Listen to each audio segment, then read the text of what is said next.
Hello, my name is Britten LaRue, and I'm the creator of Emergence Astrology. I have an astrology school, and these are the three things that I wish someone had told me when I was beginning to learn astrology, and I became obsessed with astrology, and I was turning to YouTube for support in feeding my obsession with astrology, teaching myself astrology kind of round the clock for a couple of years. And these are the things that I wish someone had guided me to really own as like compass points, as lanterns lighting the way in my process of beginning to learn this new thing. So these days I am mostly head of a school. I'm a teacher, I'm a mentor. I really only do readings now to fellow leaders in their fields. And as a teacher, it just makes me so happy to talk about the things that I've learned along the way. So I pulled three cards to help me. I always weave the tarot in with astrology. They've always gone together for me. And so when I asked the tarot, yeah, tarot, what are the three things that I would suggest if someone's learning astrology? And so the first one that came forward was the Empress card. So I'm just going to riff on what that says to me because it's a Venus card. And this Venus card is inviting you to get into your body and really feel into what feels good. Letting your body give you information about, yeah, that would feel good versus, no, that doesn't really actually sound like it would taste very good to me right now. And this is really helpful because when we approach astrology as a way of learning, like other ways of learning, we tend to be very in our heads. You know, I have an academic background. I spent 20 years in university learning and teaching. And so when I first came in, I was very like in my brow, wanting to figure it out and wanting to get it right and wanting to like consume all the information and consume all of the knowledge so that I could get myself to a place where I'm like, I know this. And that's really sweet. That's that was coming from a sincere place. However, you start to understand the more you get into astrology that it's actually not going to be possible to know everything about astrology. No one on planet Earth can say that they know everything about astrology and they're the experts of all time in astrology. The really cool thing about astrology is you actually can't know everything about it. There's always more to learn. There's always going to be more to uncover. This is a very exciting thing because then we can relax our bodies. Looks like I'm not trying to get anywhere. Like, looks like there's no arrival that I'm trying to get to. All I am is right here, right? That's the idea of emergence astrology. You're just right here with the information about what do you want to learn next. And what you want to learn next is going to be guided by curiosity. It's going to be guided by hunger, just like I'm hungry to learn more about that. It's going to be guided like, that sounds like it would be fun. That sounds like it would feel good. That sounds like it would be really interesting. I can't wait to learn more about that. And so when you're letting Empress guide the way, like this is the first tip, is really allowing yourself to soften into trusting that whatever's washing up over you in someone's YouTube video or in a podcast or in a book, or maybe you joined a class and you're like tuning in and you're listening, and there's so much, there's just so much. So it can get really overwhelming to the point where sometimes we want to collapse because it's like, I can't get it all straight, But we don't even have to get it all straight. The really exciting thing is that it's most appropriate, actually, to be with what is here now. And what is here now is what is rolling in, like what is sticking from what I'm saying to you right now. That's the thing that astrology is teaching you today. And so you can just allow the information to roll in and like resonate or not resonate. And if it's not resonating with you, you can just let it go. You know, I like to say as one of my Venus teachings, if it's not resonant, it's not fucking resonant. Like you don't need to make a thing resonant that doesn't resonate. So this allows you to get out of your head and approach astrology from the whole of yourself, which has a lot of information about what's for you in any given moment. So my second tip is coming courtesy of 10 of Cups. And the keyword in my deck is the Thoth deck is satiety. Satiety, like satisfaction.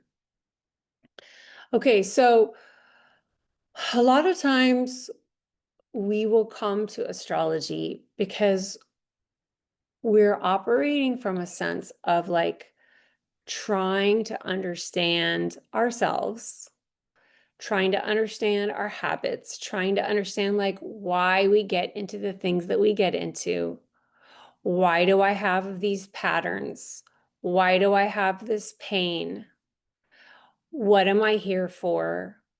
What's the purpose of this? What's my potential, right? There can be a lot of really beautiful, sincere feelings in there around like wanting to do a good job at being born here on planet Earth. Just try not to fuck it up, you know? But from the place that I am now, at the beginning of, you're here at the beginning and I'm where I am, I would tell you to really keep an eye on turning to astrology for answers, turning to astrology to tell you what to do, turning to astrology um, to verify what the problems are with you, to be the reasons or excuses why XYZ has or hasn't happened in your life. Because astrology is way bigger than all of these things. Astrology is a wondrous place. It's a huge place.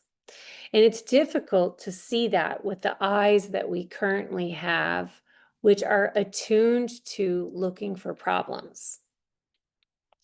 Rather, I invite you to turn to astrology with eyes for wonder, with eyes available to be amazed, with eyes available to mystery. Like this is a mystery space, you know? When we turn to astrology as an answers place, we're already off track. I know that it is used this way. I'm aware of this. However, I don't find it to be the most helpful way for us human beings. Rather, it can be an incredible space to get used to mystery, to get used to being unknown, and to get used to that you don't know everything about yourself. And you can't be certain that you are or your life will be a certain way. And this is exciting because it allows you to break with old stories and invite in emergently new ways of being to unfold for you. How does that sound? And then third, I have for you the third way to approach astrology, Prince of Discs, which I lovingly call Prince of Dicks because there's this huge phallus on the Taurian bull here. It's like a very Taurian card. Taurian is in Taurus, as in toro, you know, moving slowly but solidly and assuredly forward from like your erotic life force energy. So I believe that what this card is offering you to remember that like you're in charge of your journey. Your pace is sacred. You go according to like what feels good to you. Astrology is here to help you realize more agency and authority in your life. And let's start that at the very beginning so that when you're encountering the so-called experts, when you're encountering all people, these people's opinions, these people's judgments, these people's um, telling you what moon in the eighth house means, right? There are good reasons why people say what they do, but you can give yourself permission to take what you like and leave the rest, because there's so much out there on astrology. Like, do you want to find out if your placement is an empowering placement or a disempowering placement? You will find the answers to either of those. Like, for anything that you're looking for, you will find that reflected back to you somewhere in the literature. So if you're available to this being like the most empowering thing possible, if you are available for this to be like the most exciting thing possible, you in a relationship to astrology, if you are looking to like have your heart blown open, having like veils removed from your eyes, if you are open to the miraculous, you will need to be in charge of removing from your space um, teachings that don't resonate for you, including mine. I'm inviting you to be picky and have preferences in your process. If you don't like the way someone's talking about something, it just feels like a downer, or it feels shamey, or it feels like this person is trying to get me to think a certain way, then inviting you to just not take that in, because it's humans that tell everyone what astrology is, and humans are humaning. Like, humans are having a human experience, and you're free to disagree, you know? So part of cultivating an empowered relationship to astrology is learning who to turn off access to you, like close your ears to those people. And who do you want to give your ears to, right? Like, who do you want to trust getting into your ear? Because our ears go into us, they're labyrinthine corridors into us. So really inviting you to, from the beginning, be really attuned to like the messaging that you want to have with astrology from the human speaking it, and give yourself permission to be like, that take doesn't resonate with me, because sometimes when we're new at things, we feel like, well, I don't know anything, so they know, so I'll just believe them, right? And this is an opportunity from the beginning to be like, just because I don't agree with that take doesn't mean there's something wrong with astrology, or certainly doesn't mean there's something wrong with me, you can say to yourself. And continue to listen and find your way to the different practitioners where you're like, oh, this is feeling more like home here. Oh, the way this is being spoken is really speaking to me. Oh, I really like how it feels being in the space of this speaker of astrology. And then just like keep following that and start to learn like who they studied from, and who in the who is their community recommending as other types of teachers, and just start to follow that and begin to make your own, like bibliography of people that you're interested in learning from. And then it just starts to feel like it just gets stronger and stronger and stronger, because you're cutting away what's not resonant and making more potent the channels to you that are resonating.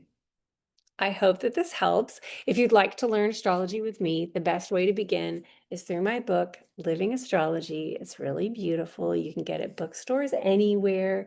And if you like the way I speak astrology, you can go deep, deep, deep, deep, deep by studying it with me in my classes, on my podcast, Moon to Moon, or through my book, Living Astrology. Thank you so much. I'm so glad you're here, and welcome to astrology.